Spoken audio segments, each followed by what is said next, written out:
Hello friends, आज के इस वीडियो में हम ग्रेड 8 की आपकी कोर्स बुक गणित प्रकाश में chapter 1 a square and a cube में पेज नंबर 13 पर टैक्सी कैब को देखेंगे। इसमें हमें श्रीनिवासन रामानुजन की एक छोटी सी स्टोरी दी गई है। ठीक है, वहाँ से हम चैप्टर को ये टॉपिक को स्टार्ट करेंगे। तो श्रीनिवासन रामानुजन जो कि हमारे देश के एक बहुत बड़े मैथमेटिशियन हैं। ठीक है, एक बार वो कैम्ब्रिज यूनिवर्सिटी में GH हार्डी जी के साथ वहाँ पर काम कर रहे थे। तो अब हम स्टोरी को कंटिन्यू करके देखते हैं। Once when Srinivasan Ramanujan was working with GH Hardy at university of Cambridge, Hardy had come to visit Ramanujan at a hospital when he was ill. Hardy had ridden in a taxi cab number 1729 and he remarked that 1729 was rather a dull number, adding that he hoped that this was not a bad sign. ठीक है, तो जब एक बार श्रीनिवासन रामानुजन किसी hospital में admit थे तो वहाँ पे जो है हार्डी जी उन्हें मिलने के लिए जाते हैं और वो एक टैक्सी कैब से जाते हैं जिसका नंबर 1729 था और उनको वो नंबर बहुत ही डल लगता है और वो सोचते हैं कि ये जो है एक बैड साइन का नंबर है। ठीक है, और सब ये बात वो रामानुजन जी को बताते हैं तो Ramanujan immediately replied, no no Hardy, it is a very interesting number, it is the smallest number that can be expressed as the sum of two cubes in two different ways.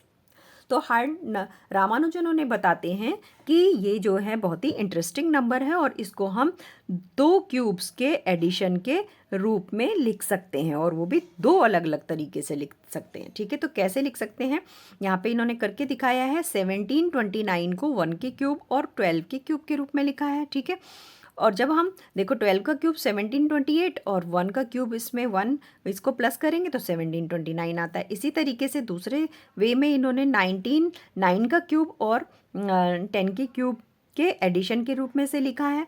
तो देखो 9 का क्यूब 729 और 10 का cube 1000 हमें मिल गया। अब यहाँ पे टोटल हमारे पास कितना आ गया, 1729 हमारे पास आ गया जब हम इनको ऐड किया। इस तरीके से इसे हम लिख सकते हैं। Because of this story, 1729 has since been known as the Hardy Ramanujan number और तभी से इसको हार्डी रामानुजन 1729 को कहा जाने लगा, यानी हार्डी रामानुजन नंबर इसे बोलते हैं तब से। And number that can be expressed as the sum of two cubes in two different ways are called the taxicab numbers. और इस तरीके के और जो नंबर्स हैं जो जिनको हम इस तरीके से लिख सकते हैं उन सभी नंबर्स को टैक्सी कैब नंबर्स कहने लगे। ठीक है, नाउ अब हमसे यहाँ पे क्वेश्चन पूछा गया है। देखो क्वेश्चन मार्क लगा है। The next two taxicab numbers are 1729 are. After 1729 के बाद जो दो नंबर हैं वो हैं 4104 और 13832। Find the two ways in which each of these can be expressed as the sum of two positive cubes. ठीक है, तो अब हमें इनको भी टू डिफरेंट वेज में लिख के दिखाना है। ठीक है, टू डिफरेंट क्यूब्स के एडिशन के रूप में। ठीक है, अब देखो कितने बड़े बड़े नंबर हैं तो इनको फाइंड आउट करने के लिए सबसे पहले तो आपको अप टू 30 जो हैं क्यूब्स पता होने चाहिए। तो उसको तो आपको लर्न करना पड़ेगा और वो क्यूब्स आपको पता होना चाहिए क्योंकि बहुत ही इंपॉर्टेंट क्वेश्चन है।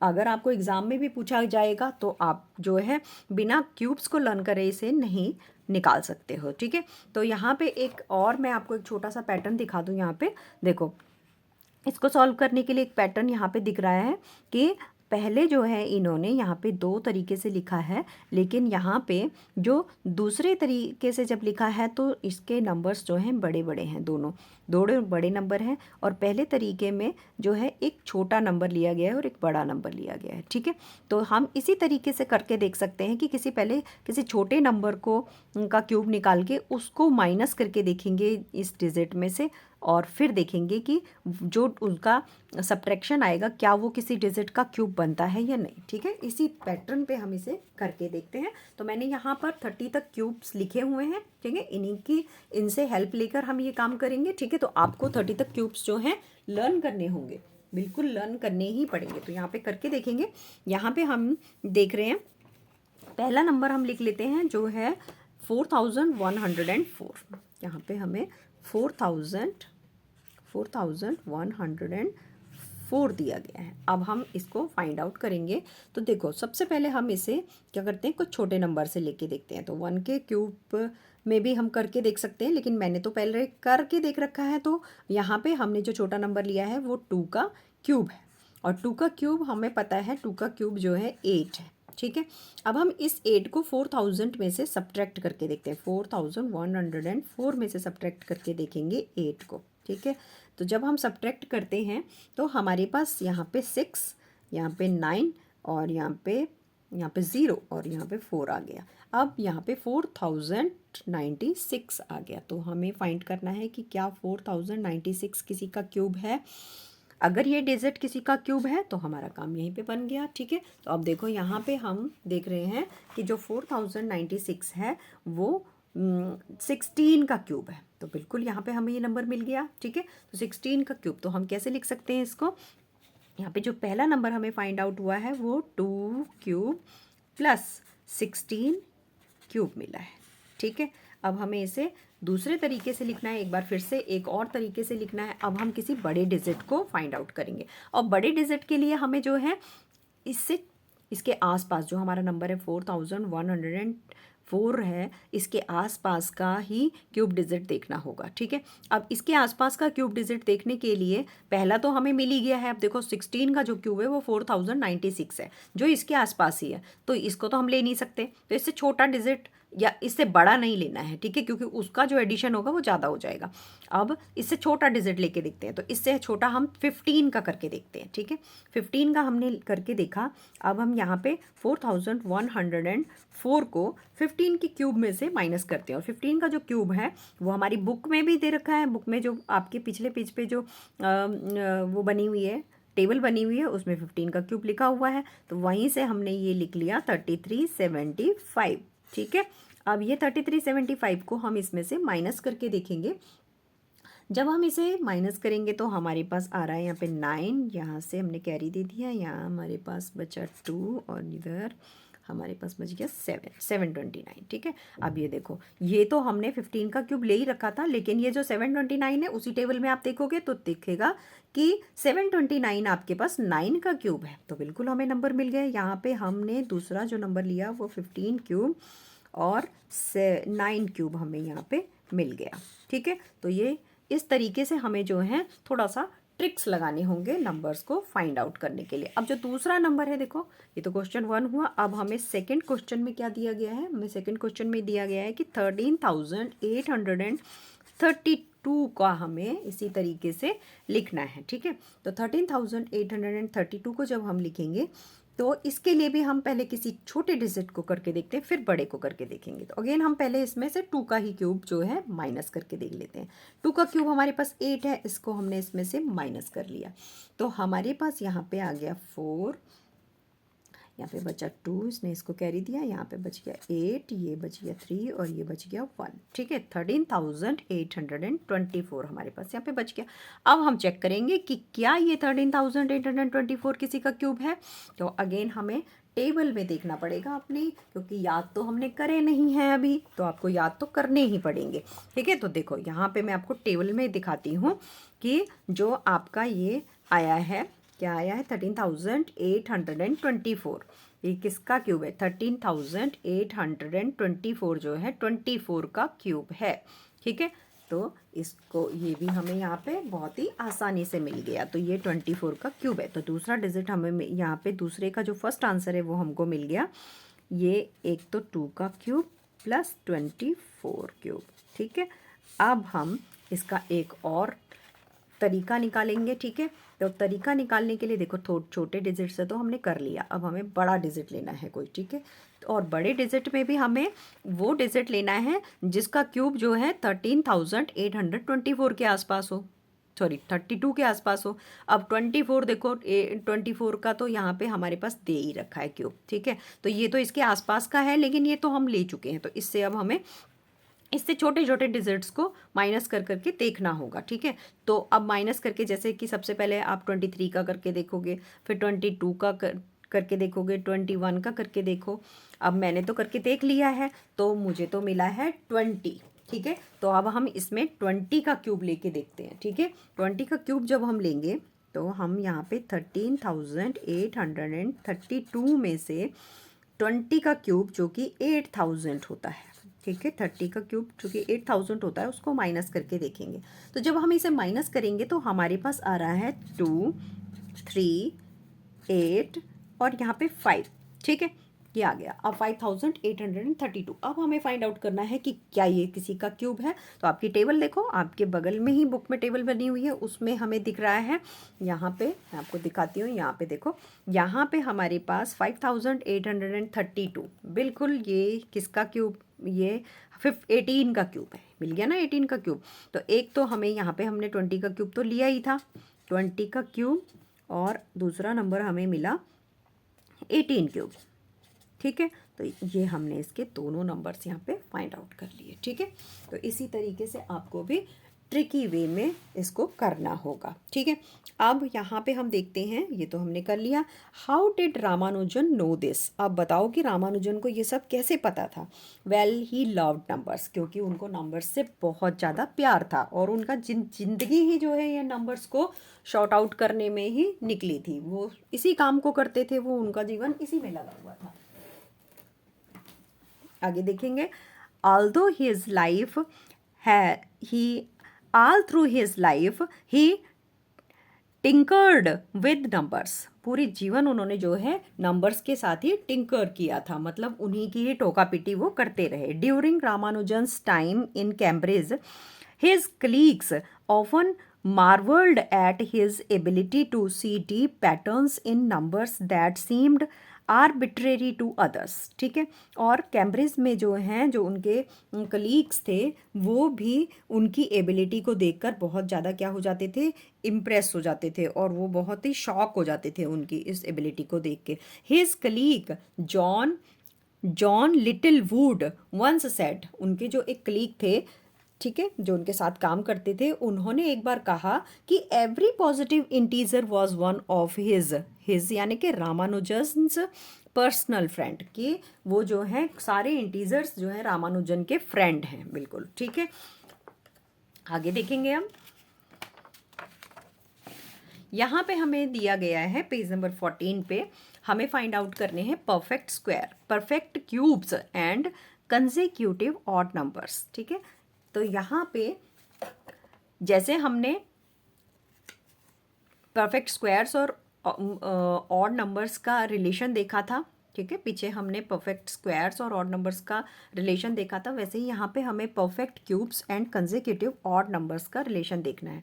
Consecutive odd numbers have a role to play with cubes too. ठीक है, जैसे कंसेक्यूटिव ऑड नंबर्स का स्क्वायर्स के साथ एक रोल था प्ले, ठीक है, और उसी तरीके से जो है इनका रोल क्यूब्स के साथ भी है। Look at the following pattern. अब हम पैटर्न को देखेंगे, यहाँ पे क्या पैटर्न दिया है, 1 इज इक्वल 1 क्यूब। ठीक है, अब पहला हमारे पास ये क्या है, square number, sorry odd number है ये। ठीक है, तो 1 पहले ऑड नंबर से हमारा पहले ऑड नंबर का जब हम क्यूब करते हैं तो वो हमें 1 का क्यूब देता है। अब जब हम इसके बाद पहले नंबर पे हमने एक ही ऑड नंबर को ऐड किया है, ध्यान रखना, पहले नंबर पे हमने एक ऑड नंबर को लिया है। अब दूसरे नंबर पे हम 2 ऑड नंबर लेंगे, लेकिन उसमें हम 1 को नहीं लेंगे, पहले वाले ऑड नंबर को अब हम नहीं लेंगे।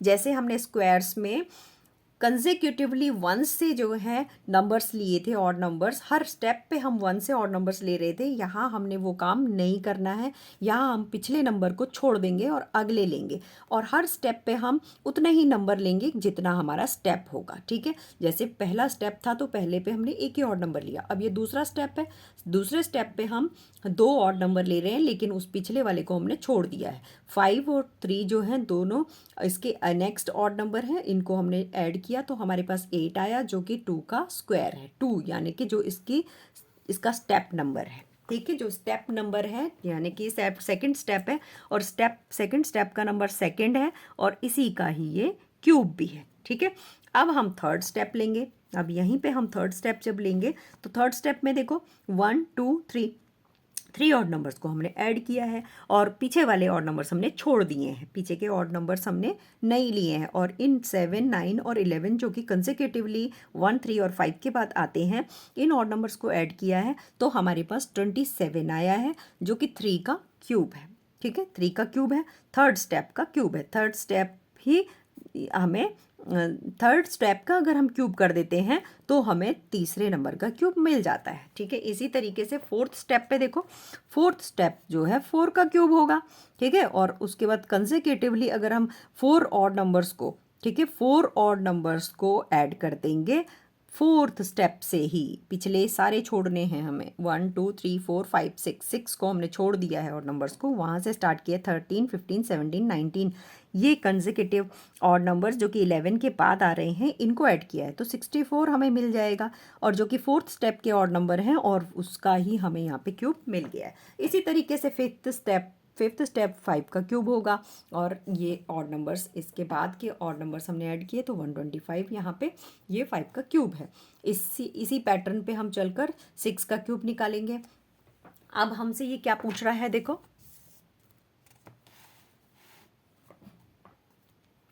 यहाँ पे हम देखेंगे, यहाँ पे later in this series we get the following set of consecutive numbers. इसी सीरीज में हमें ये सारे कंसेक्यूटिव नंबर्स दिए गए हैं, जो हमने कहाँ से लिए हैं, ये सारे ऑड नंबर्स जो हमने 91 से स्टार्ट किए हैं, और ये 110 तक के ऑड नंबर्स हमने लिखे हैं। ठीक, अब इनसे हमें बताना है, क्या कर बताना है, क्या क्वेश्चन पूछा है, इसने पूछा है can you tell what this sum is without doing the calculation. ठीक है, क्या हम बता सकते हैं कि इनका सम क्या है।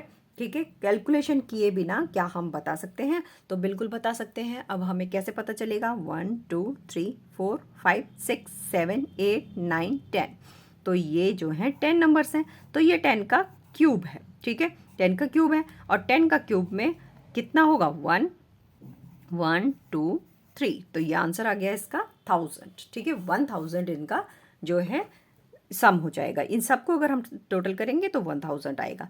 ठीक है, तो ये बहुत ही सिंपल था। आगे हम देखते हैं क्यूब रूट्स। क्यूब रूट्स में हमें क्या बताया गया है, cube roots we know that 8 is equal to 2 का क्यूब। ठीक है, 8 जो है वो 2 का क्यूब है, 2 का क्यूब है, हमें पता ही है, हम पीछे भी फाइंड आउट कर चुके हैं। ठीक है, we call to the cube root of 8 and denote this by 2 is equal cube root of 8। ठीक है, अब जैसे 8 का क्यूब जो है, 8 जो है वो 2 का क्यूब रूट है, वैसे ही 2 जो है 8 जो है वो 2 का क्यूब है। 8 2 का क्यूब है, वैसे ही 2 जो है 8 का क्यूब रूट है।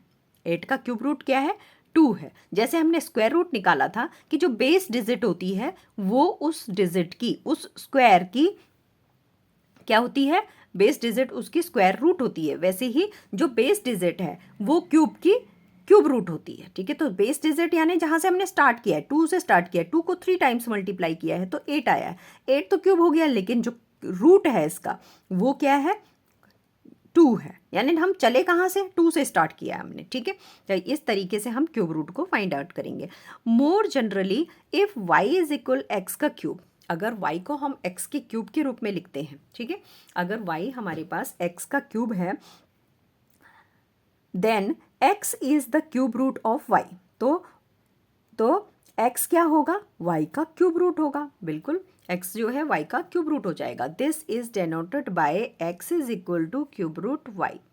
सो cube root 8 is equal to cube root 2 cube, यानी 2 को अगर हम 3 बार मल्टीप्लाई करते हैं और उसका क्यूब रूट निकालते हैं तो हमारे पास 2 आ जाता है। ठीक है, सिमिलरली हम 27 को भी इसी तरीके से लिख सकते हैं, 3 का क्यूब लिख सकते हैं, क्योंकि 27 में हमारे पास 3 का एक ग्रुप बनेगा। 3 जो डिजिट 3 है उसको जब हम 3 टाइम्स लिखेंगे, 3 टाइम्स मल्टीप्लाई करेंगे तो हमारे पास 27 आएगा, और जब हम क्यूब रूट्स में से उसको बाहर निकालेंगे तो एक बार हम 3 लेंगे तो ये क्यूब रूट निकल जाएगा। ऐसे यहाँ पे देखो 1000 का जो क्यूब रूट है जो 1000 है वो क्यूब रूट है 10 का। ठीक है, लेकिन यहाँ पे 10 लिखा ही नहीं है, यहाँ 3 लिखा है। ठीक है, तो ये एक मिस प्रिंट है, यहाँ पे 10 आएगा, यहाँ पे जो है 10 आएगा। ठीक है, क्योंकि ये 10 का क्यूब रूट है। और in general in general n cube, n कुछ भी हो सकती है, कोई भी डिजिट एन हो सकती है, ठीक है। एन क्यूब, एन का क्यूब रूट, ठीक है। N cube root is equal to n, ठीक है।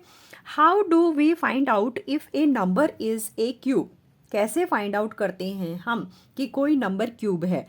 Taking inspiration from the case of squares, let us see if we can use prime factorisation.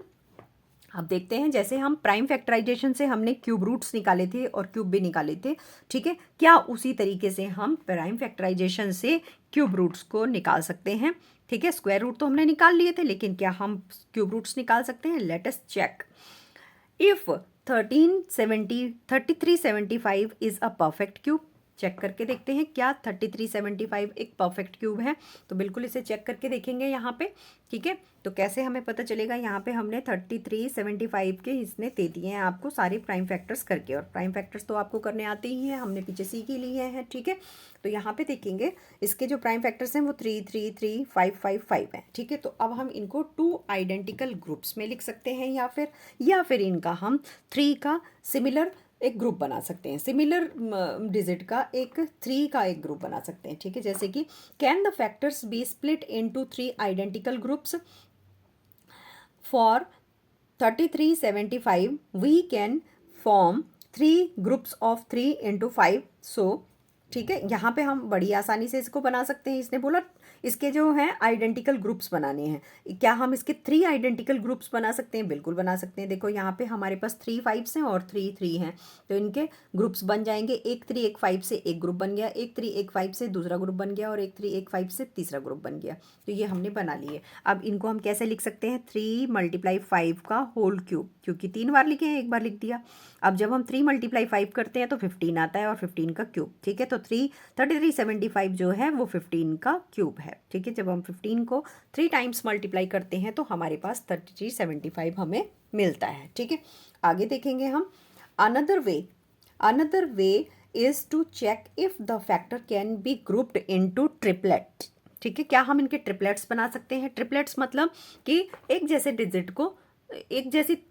Digit को, ठीक है, एक साथ एक ग्रुप में रखना, ठीक है, उनको ट्रिपलेट कहते हैं, ठीक है। जैसे कि मान लो यहाँ पे हमने इसके फैक्टर्स तो हमें दे ही रखे हैं, तो यहाँ पे देखो, यहाँ 3 का हम एक ग्रुप बना सकते हैं, 3 क्योंकि 3 टाइम्स है, और 5 भी 3 टाइम्स है, इनका भी एक ग्रुप बन गया। तो हमने इसके 2 ग्रुप बना दिए यहाँ पे, एक में हमने लिखा 3 का क्यूब और एक में हमने लिखा 5 का क्यूब। अब जब हम क्यूब रूट निकालेंगे इसका, तो क्यूब रूट निकालेंगे तो ये कितना आ जाएगा? यहाँ पे हमने 3375 का क्यूब रूट निकाला तो ये 15 आ जाएगा। क्यों, इसके ऊपर हम ये क्यूब रूट का साइन लगाएंगे, और उसके बाद इसमें हम एक 3 को बाहर निकालेंगे और एक 5 को बाहर निकालेंगे, और 5 3 ज़ार 15, यहाँ पे हमारे पास इसका क्यूब रूट आ जाएगा, ठीक है। तो 15 is the cube root of 3375। Okay, आगे देखेंगे, इज 500 अ परफेक्ट क्यूब? क्या 500 कोई परफेक्ट क्यूब है? देखते हैं। 500 के हमने फैक्टर्स कर लिए सारे, हमें मिल गए 2 × 2 5 × 5 × 5। We see that the factors can not be split into 3 identical groups. इनको हम 3 आइडेंटिकल ग्रुप्स में नहीं लिख सकते, therefore 500 is not a perfect cube. तो 500 एक परफेक्ट क्यूब नहीं है। क्यों नहीं लिख सकते? देखो यहाँ पे हमें दिख रहा है, यहाँ पे हम देख रहे हैं कि यहाँ पे 2 हमारे पास जो है 2 टाइम्स है, और 3 हमारे पास 3 टाइम्स है, तो 2 ग्रुप तो बन जाएंगे। यानी एक ग्रुप में हम 2 × 5 को एक बार लिख लेंगे, और एक बार 2 × 5 को दूसरे ग्रुप में लिख लेंगे। लेकिन तीसरा ग्रुप तो बन ही नहीं रहा है, 5 तो है लेकिन इसके साथ लिखने के लिए 2 नहीं है, तो इसको हम 3 आइडेंटिकल ग्रुप्स में नहीं लिख सकते, इसलिए ये एक परफेक्ट क्यूब नहीं है, ठीक है। Very simple. Now next page में हम देखेंगे, यहाँ पे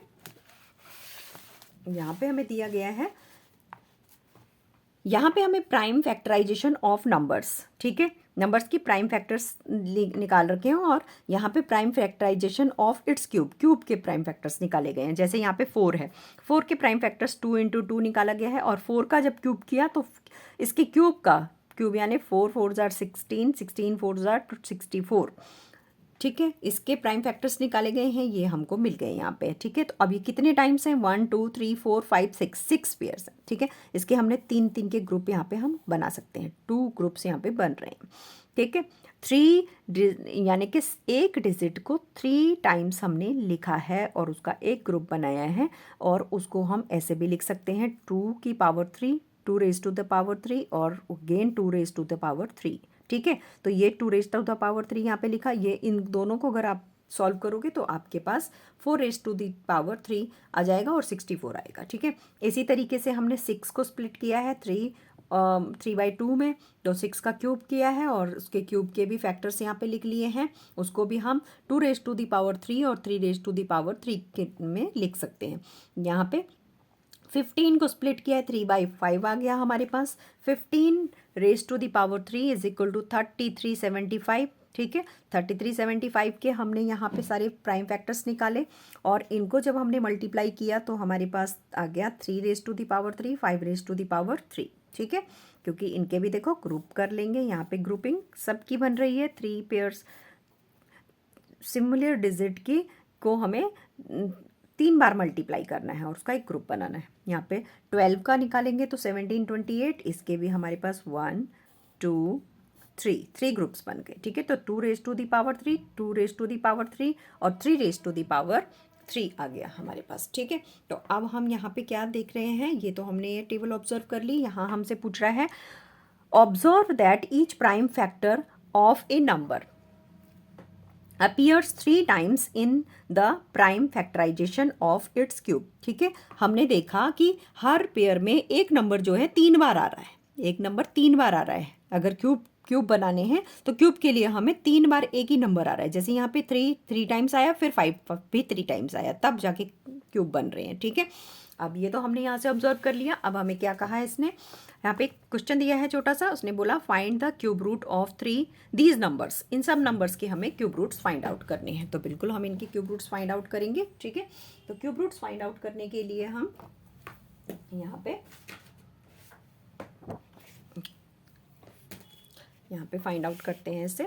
सबसे पहले हमें 64 का पहला जो डिजिट है यहाँ पे लिख लेते हैं इनको। पहला क्वेश्चन हमारे पास है रूट 64 का हमें क्यूब रूट फाइंड आउट करना है। ठीक है, तो हम इसका जब रूट फाइंड आउट करेंगे तो कैसे फाइंड आउट करेंगे, यहाँ पे हम इसको इसके सारे प्राइम फैक्टर्स यहाँ पे फाइंड आउट करेंगे। यहाँ पे लिखेंगे इसको 64 को। सबसे पहले इसको 2 से करेंगे क्योंकि यूनिट डिजिट 4 है, 4 2 के टेबल में आराम से कटेगा।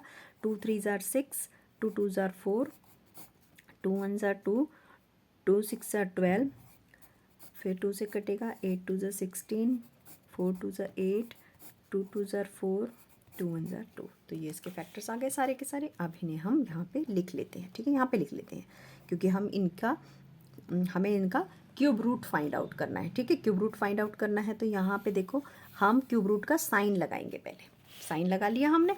अब इन सारे कितने फैक्टर्स आई हैं, 1 2 3 4 5 6 फैक्टर्स को यहाँ लिख लेते हैं। 2 into 2 into 2 into 2 into 2 into 2 6 है। अब हमें इनके 3 पेयर बनाने, मतलब 3 डिजिट सेम डिजिट का मतलब एक डिजिट हमें 3 टाइम्स लेनी है और उसका एक ग्रुप बनाना है। ठीक है, तो एक डिजिट हमने 2 लिया और इसको 3 टाइम्स लेकर हमने इसका एक ग्रुप बना दिया और एक ग्रुप हमारा ये बन गया। अब इसको हम नीचे लिख लेते हैं। देखो अब हमें जब हम क्यूब रूट निकालते हैं किसी का, यानी हम यहाँ पे 64 का क्यूब रूट निकाल रहे हैं। और एक चीज़ ज़रूर ध्यान रखना जो मैंने ध्यान बिल्कुल नहीं रखी है यहाँ पे, कि यहाँ पे हमें 3 को लिखना ही है। स्क्वायर रूट में हमें ये लिखने की ज़रूरत नहीं है, लेकिन जब हम क्यूब रूट निकाल रहे हैं तो हमें ये लिखना पड़ेगा यहाँ पे। ठीक है, तभी हमें पता चलेगा कि हम इसमें 3 के पेयर निकाल रहे हैं, क्यूब रूट निकाल रहे हैं। अब हम 64 का क्यूब रूट निकालेंगे तो देखो यहाँ पे से पेयर, यहाँ पे इस ग्रुप में से हम एक 2 को बाहर ले लेंगे और इस ग्रुप में से भी एक 2 को बाहर ले लेंगे और इसको मल्टीप्लाई कर देंगे। तो 2 2 जार 4, तो 64 जो है 64 का जो क्यूब रूट है वो 4 आ गया हमारे पास। ठीक है, तो ये फर्स्ट क्वेश्चन हमने कर लिया। अब हम सेकेंड क्वेश्चन को देखते हैं। यहाँ पे सेकेंड क्वेश्चन में हमसे पूछा गया है 512 का क्यूब रूट निकालना है हमको। क्यूब रूट फाइंड करना है हमको 512 का। ठीक है, अब 512 का जब हम क्यूब रूट फाइंड आउट करेंगे तो यहाँ पे हम 512 को लिख के इसके सभी के सभी प्राइम फैक्टर्स को कर देंगे। यहाँ पे सारे प्राइम फैक्टर्स इसके निकाल लेते हैं। तो ये सबसे पहले किससे जाएगा, यहाँ पे 2 से इसे करके देखते हैं। 2 2 जार 4, 2 5 जार 10, 2 6 जार 12, 256 आ गया। फिर 2 से करेंगे, 2 1 जार 2, 2 जार 4, 2 8 जार 16, 2 से करेंगे 2 6 जार 12, 2 4 जार 8, फिर 2 से करेंगे 32, 2 ज़ा 64, फिर 2 से करेंगे 16, 2 ज़ा 32, फिर 2 से करेंगे 8, 2 ज़ा 16, 2 से करेंगे 4, 2 ज़ा 8, 2 2 ज़ा 4, 2 1 ज़ा 2। ठीक है, ये हो गया कंप्लीट। ठीक है, अब हम क्या करेंगे इसमें, इसको भी हमने इसका हम क्यूब रूट फाइंड आउट कर रहे हैं। तो देखो यहाँ पे क्या लिखेंगे, यहाँ इसके आगे हम ये क्यूब रूट का हमने यहाँ पे साइन बना लिया। क्यूब रूट का साइन ये वाला होता है। अब इन सारे फैक्टर्स को इसके अंदर लिखेंगे। 1 2 3 4 5 6 7 8 9, 9 है ये। 1 2 3 4 5 6 7 8 एंड 9, लिख लिया 9। ओके, अब हम देखते हैं यहाँ पे इनके पेयर्स कर लेते हैं। 3 का एक डिजिट को 3 टाइम्स हमने पेयर करना है, ये बन गया। अब हम यहाँ पे लिखेंगे क्यूब रूट ऑफ 512। 512 का क्यूब रूट निकालेंगे तो देखो हर ग्रुप में से हम एक डिजिट को बाहर निकाल लेंगे, 1 टाइम्स उसको लिख लेंगे। ठीक है, अब यहाँ कितना आएगा, 2 2 ज़ार 4, 2 ज़ार 8, 8 जो है 8 हमारा 512 का क्यूब रूट है। क्यूब रूट कितना आया, 8 आ गया इसका। ठीक है, अब यहाँ पे हमारे पास थर्ड क्वेश्चन में क्या है, थर्ड क्वेश्चन में है 729। 729 को भी हम सेम फैक्टराइजेशन कर लेते हैं। 3 से इसे डिवाइड करेंगे तो यहाँ पे आ गया 2 4 3, फिर 3 से करके देखते हैं, फिर आ गया यहाँ पे 3 7 × 21, 3 8 × 24, 1, फिर 3 से करेंगे, फिर आ गया 27, फिर आ गया 3 9 ज़ा 9, 3 ज़ा 27, 3 3 ज़ार 9, 3 1 ज़ार 3। यहाँ पे देखो हो गया।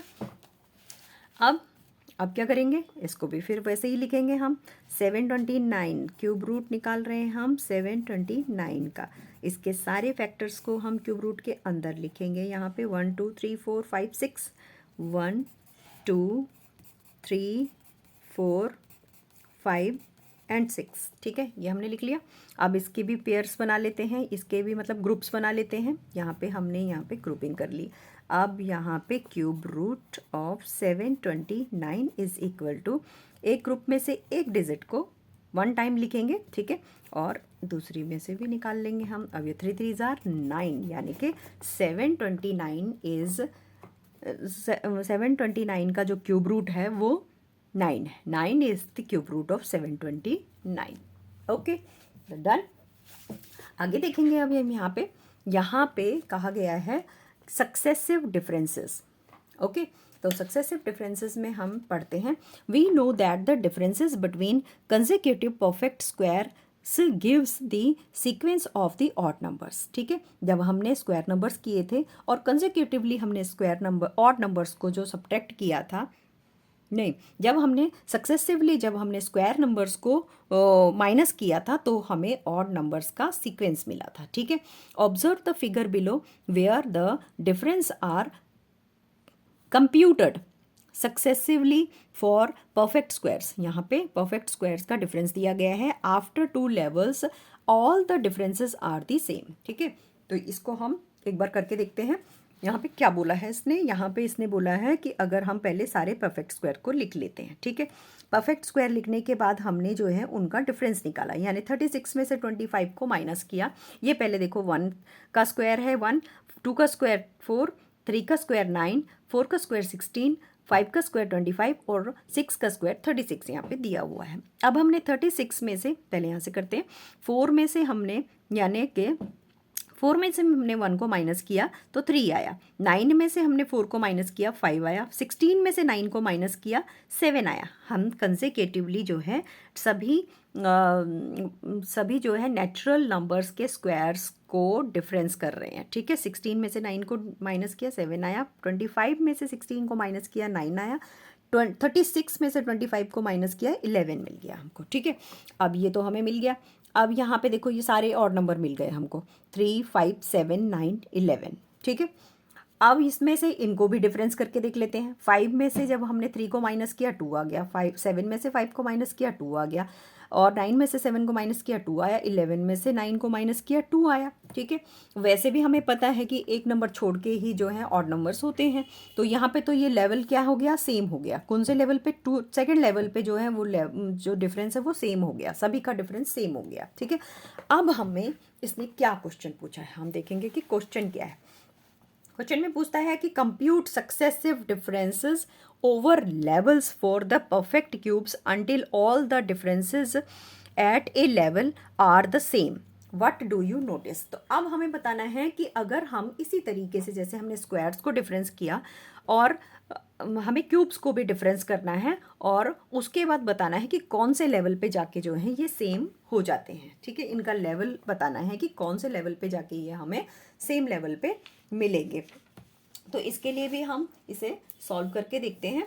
बिल्कुल ठीक है, यहाँ पे हम करके देखेंगे।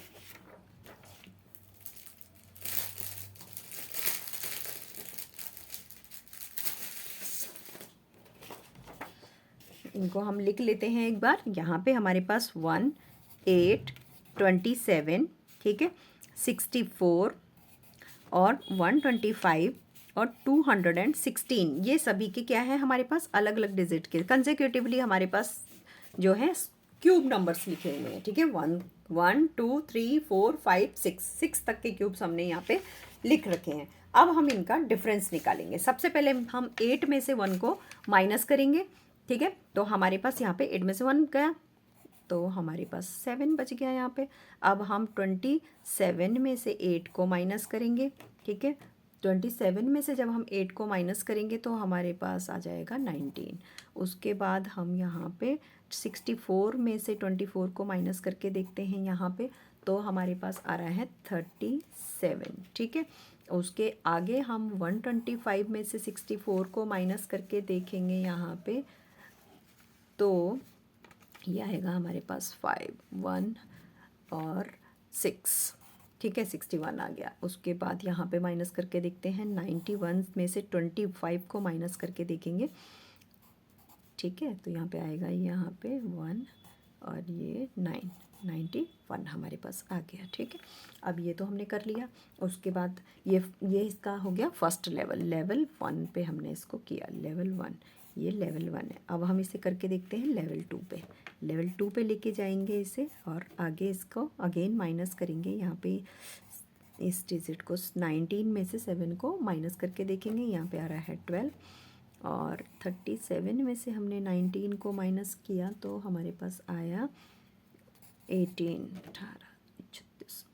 18 आ गया। उसके बाद 61 में से हम माइनस करके देखेंगे, 24 आ गया हमारे पास और इसमें से हम माइनस करेंगे तो 1 में से 1, 0, 3, 30 आ गया हमारे पास। ओके, अब हम आगे करके देखेंगे। यहाँ पे इनको भी डिफरेंस करते हैं। देखो सेकेंड लेवल पे भी हमें जो है सेम डिजिट नहीं मिलती हैं। अब हम लेवल 3 को चेक करते हैं, तो यहाँ पे हम 18 में से 12 को माइनस करेंगे तो हमारे पास आ रहा है 16 का डिफरेंस, 16 हो गया। फिर 18 में से 24 को माइनस करके देखेंगे तो भी 6 आ रहा है और 24 में से 30 को भी माइनस करेंगे तो यहाँ पर 24, 36 आ गया डिफरेंस। ठीक है, तो ये डिफरेंस हमारा आ गया। तो अब कौन से लेवल पे आया, सेकंड लेवल पे, क्योंकि ये क्यूब डिजिट है। क्यूब डिजिट का जो डिफरेंस, देखो स्क्वायर डिजिट का जो डिफरेंस था वो सेकंड लेवल पे आ गया था और क्यूब डिजिट का जो डिफरेंस है वो थर्ड लेवल पे सेम हो गया। ठीक है, तो cube numbers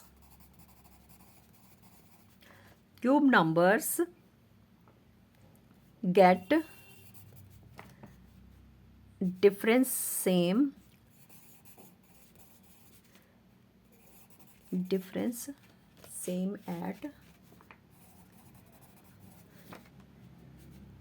at third level,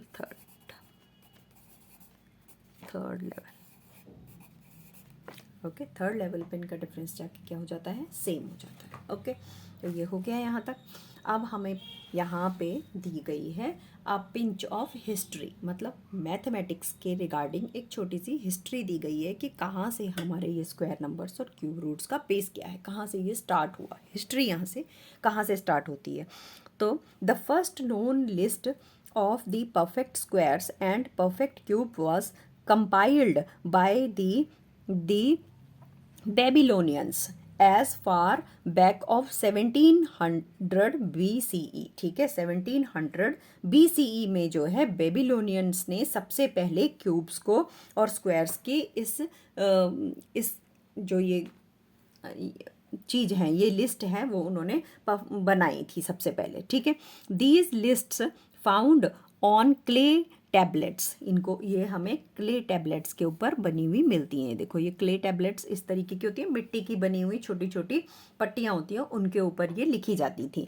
were used to quickly find square roots and cube roots. ठीक है, जिनको जल्दी से स्क्वायर रूट्स और क्यूब रूट्स को फाइंड आउट करने के लिए यूज़ किया जाता था। ठीक है, कहाँ पे यूज़ किया जाता था? इन प्रॉब्लम्स इन्वॉल्विंग लैंड मेजरमेंट, जब लैंड मेजरमेंट किया जाता था तो वहाँ पे इनका यूज़ होता था। और आर्किटेक्चरल डिज़ाइन, कोई भी बिल्डिंग बनानी है तो उस आर्किटेक्चरल डिज़ाइन के लिए इसका यूज़ होता था। And other areas where geometrical calculations were necessary. ठीक है, जहाँ पर भी ज्योमेट्रिकल कैलकुलेशंस की ज़रूरत पड़ती है वहाँ पे इनको यूज़ किया जाता है, ठीक जाता था। आपने देखा होगा कि अगर आप अपनी एंशियंट टाइम की जो बिल्डिंग्स हैं उनको देखोगे तो कितनी परफेक्टली बनी हुई हैं और उनकी सिमेट्री जो है बहुत ही अच्छे तरीके से बनी हुई है, बिल्कुल मतलब वो आपको जो है ऐसे हैरान कर देंगी वो चीज़ें। तो इस तरीके से वहाँ पे इन चीज़ों का यूज़ किया जाता था। In ancient Sanskrit works the term वर्गा was used both for the square figures or its areas and ठीक है, as well as the square power, and the term घना was used both for the solid cubes and as well as the product of a number with itself 3 times। ठीक है, ancient Sanskrit में जब हम देखते हैं तो एंशियंट संस्कृत में जो है जो वर्ग का जो टर्म है यानी वर्ग का इस्तेमाल वहाँ पे किया जाता है। ठीक है, और वर्ग का इस्तेमाल कहाँ किसके लिए किया जाता है? Was used for both the square figures. Square figures जो होती हैं जिनकी साइड्स जो हैं आपस में बराबर होती हैं, चारों साइड्स आपस में बराबर होती हैं, उन स्क्वायर फिगर्स के लिए वर्ग का यूज़ किया जाता था। As well as the square power, और स्क्वायर पावर्स के लिए भी इनका यूज़ किया जाता था। स्क्वायर पावर यानी 2 डिजिट को, एक डिजिट को दूसरे डिजिट से मल्टीप्लाई करने के लिए। एंड द टर्म घना was used both for the solid cubes, और जो घन का यूज़ होता था वो सॉलिड क्यूब्स के लिए यूज़ किया जाता था, जिनकी वो क्यूब्स जिनकी सारी साइड्स आपस में क्या होती हैं, इक्वल होती थी, उनके लिए यूज़ किया जाता था। ठीक है, cubes as well as the product of a number with itself 3 times, और किसी एक नंबर का 3 बार प्रोडक्ट करने के लिए यूज़ किया जाता था। जैसे अगर आप 3 को 3 टाइम्स मल्टीप्लाई करते हो, ठीक है, तो उससे घन निकलता है, और 3 उससे हम घनमूल भी घन निकालते हैं, और साथ ही उससे हम जो है पावर स्क्वायर क्यूब निकालते हैं। ठीक है, क्यूब उसको इंग्लिश में बोलेंगे। ठीक है, आगे हम देखते हैं the fourth power was called the वर्गा वर्गा, और एक चौथी पावर का यूज होता था, वर्गा वर्गा का यूज होता था। These terms were used in India at least from the 3rd century BCE, और भारत के अंदर ये जो टर्म्स थी वो लगभग 3rd century BCE से यूज हो रही थी। ठीक है, 3री शताब्दी BCE से यूज की जा रही थी। ठीक है, आर्यभट्टा 499 CE स्टेट्स, जो कि आर्यभट्ट को तो सभी जानते ही हैं, जो 499 CE में हमें मिलते हैं। यहाँ से बताते हैं कि a square figure of the 4 equal sides and the numbers representing its area are called the varga. ठीक है, एक स्क्वायर फिगर, कोई भी स्क्वायर फिगर जिनकी इक्वल साइड्स होती हैं, 4 इक्वल साइड्स होती हैं, जो कि हमने पहले भी समझ लिया है। जैसे कि अगर हम एक वर्ग बनाते हैं तो उसकी चारों साइड्स आपस में क्या होती हैं, इक्वल होती हैं। ठीक है, स्क्वायर, वर्ग को इंग्लिश में स्क्वायर बोलेंगे। ठीक है, तो स्क्वायर की जिसकी चारों साइड्स आपस में इक्वल होती हैं, सपोज इसकी सभी साइड्स इक्वल है, 2 हमने ले लिए। ठीक है, तो a square figure of 4 equal sides and the number representing its area are called the वर्गा। इसको हम वर्ग कहते हैं। ठीक है, the product of two equal quantities is also called the varga. दो इक्वल क्वांटिटीज को भी वर्ग कहते हैं। जैसे कि अगर 4 को हमने 4 में मल्टीप्लाई कर दिया, ठीक है, तो भी वर्ग निकलेगा, 4 4 आर 16, ठीक है। तो इसको भी वर्ग कहते हैं और इसको भी वर्ग कहते हैं। अगर हम कोई ज्योमेट्रिकल फिगर कि चारों साइड्स अगर बराबर हैं तो उसको भी वर्ग कहेंगे। और अगर 4 को 4 से मल्टीप्लाई, किसी डिजिट को मल्टीप्लाई कर रहे हैं, यानी किसी नंबर को, कोई क्वांटिटी है, ठीक है, उसको हम मल्टीप्लाई कर रहे हैं, 4 kg को मल्टीप्लाई करेंगे तो वो भी वर्ग ही निकलेगा, ठीक है, उसको भी वर्ग कहते हैं। दस द टर्म वर्गा for square power has its origin in the graphical representation of the square figure, ठीक है। तो इसका जो स्क्वायर पावर हम निकालते हैं, जैसे 4 × 4 सेंटीमीटर स्क्वायर हम लिखते हैं, या फिर किलोग्राम स्क्वायर लिखेंगे, ठीक है, सेंटीमीटर स्क्वायर हम लिखते हैं, ठीक है। लेंथ को ही मेजरमेंट हम यहाँ पे ज़्यादातर करेंगे, ठीक है। तो ये जो है इसका जो ग्राफिकल रिप्रेजेंटेशन है वो एक स्क्वायर है। इस तरीके से हम इसको रिप्रेजेंट करेंगे।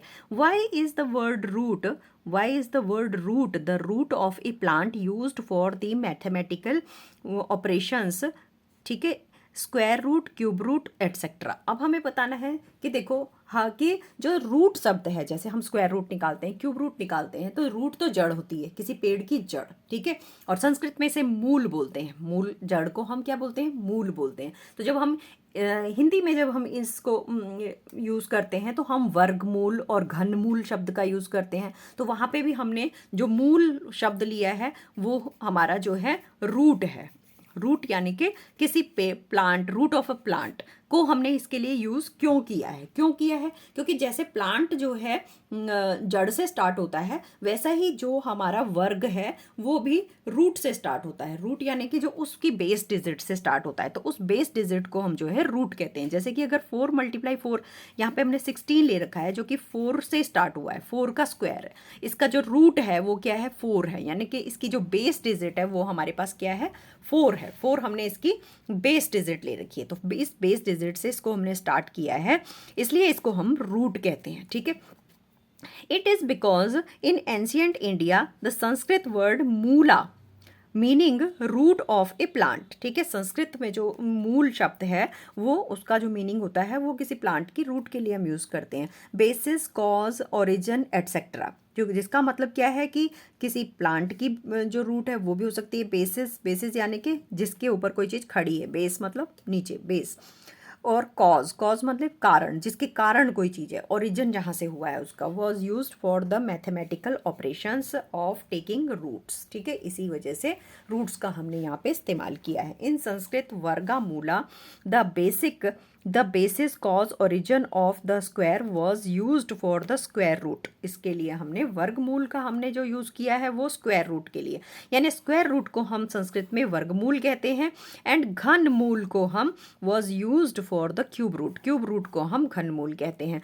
This use of the mula for the mathematical concept of root was subsequently emulated in Arabic and Latin, ठीक है। सबसे पहले इनका जो शुरुआत हुई वो कहाँ से शुरू हुई?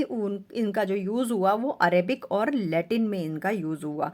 Through their corresponding words for the root of a plant, ठीक है। मतलब इसी के लिए जो रूट ऑफ ए प्लांट यानी मूल शब्द के लिए या फिर रूट शब्द के लिए जो उनके पास शब्द थे, अरेबिक और लैटिन भाषा में जो शब्द हैं, जैसे कि जिधर और रेडिक्स, ठीक है। रेडिक्स, ये 2 शब्द हैं जिनको जो है अरेबिक भाषा और लैटिन भाषा में सबसे पहले वर्गमूल और घनमूल और स्क्वायर रूट और क्यूब रूट के लिए यूज़ किया गया। The term mula for the root has been used in India at least from the 1st century BCE। Bharat में ये शब्द का यूज़ यानी मूल शब्द का जो यूज़ है वो सबसे पहले 1st century BC में यूज़ किया गया। भारत में लगभग 1st century BC से यूज़ हो रहा है। अनदर टर्म यूज्ड वाज पदा, और एक और टर्म यूज़ होता है इसके लिए, वो कौन है? पदा यानी कि फुट यानी बेसिस। जैसे एक इंसान कहाँ से स्टार्ट करता है? फुट से स्टार्ट करता है, वैसे ही फुट, बेसिस, कॉज, ओरिजिन। पदा का मतलब भी जो है सेम है, ठीक है। और ब्रह्मगुप्ता 628 CE, ठीक है, 628 CE में ब्रह्मगुप्ता एक्सप्लेन्स, उन्होंने एक्सप्लेन किया है कि द पदा यानी रूट ऑफ ए कृति, कृति यानी कि स्क्वायर, ठीक है, स्क्वायर को क्या कहते हैं, कृति, ठीक है, संस्कृत में कृति यानी कि square is that of which it is a square, ठीक है, जिसका वो स्क्वायर है, यानी कृति यानी कि स्क्वायर, पदा यानी कि रूट, पदा यानी कि रूट, पदा यानी रूट, रूट, अब ये रूट किसका है, ये रूट है कृति का, कृति KRITI, कृति का, तो ये कृति का पदा है। अब रूट हम किसका निकालते हैं, स्क्वायर का, स्क्वायर का हमने रूट निकाला, ऐसे ही कृति का हमने पद निकाला, ठीक है, तो ये एक दूसरे के लिए यूज होंगे, मतलब दोनों का मतलब सेम है, ठीक है। तो आज हमारा ये चैप्टर यहाँ पे ख़त्म हुआ, ठीक है। अब हम नेक्स्ट चैप्टर में पेज नंबर 16 पर जो आपके फिगर इट आउट हैं इनको स्टार्ट करेंगे, तो नेक्स्ट वीडियो में हम इसे देखेंगे। आज के लिए यहीं तक, थैंक यू।